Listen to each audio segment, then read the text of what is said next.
Hi everybody. Okay, so I'm going to show you here on a speed drawing of how I color my Etsy page.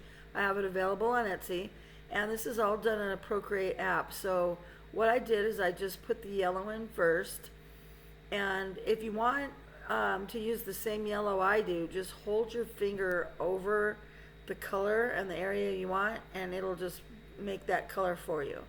Okay? So that if you want to use my colors, or if not, obviously just pick your own. But anyway, so now I'm just shading it in. So what I do is I just fill the whole thing in first with the yellow, and then I use the little orange to shade in the leaves to make it look a little bit more 3D and a little bit more realistic. So there's a lot of little daisies there, so I just did all the daisies first. So that way, it's all the same colors. I don't have to keep changing all the colors out. So I'm just doing that here. And then, like I say, this is a speed video, so you're just going to have to bear with it as it colors it in.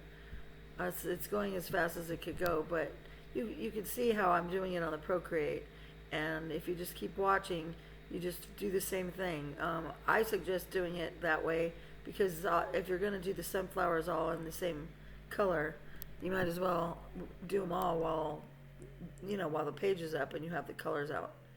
So I'm just doing the same technique there, filling it in with yellow, shading it with orange. I added a little bit of highlights every now and then on the leaves and stuff too to make it look a little bit more interesting. All I did is just set the eraser all the way down to the furthest level and of opacity, and then just use the eraser and you can lighten areas by doing that. So just control how much you lighten it by how you set the opacity. So now I'm just coloring the flowers here. Now this blue that I put in, at the end you'll see I didn't like it. It was just too aquatic.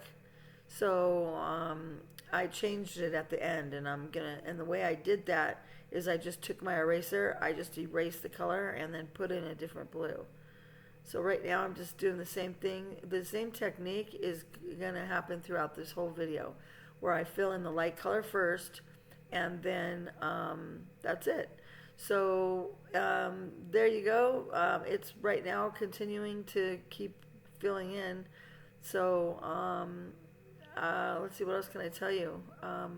I don't want you to get bored, but it's fun watching it anyway, watching it come to life. But it's just basically the same technique. Put the light colors in first and then shade it.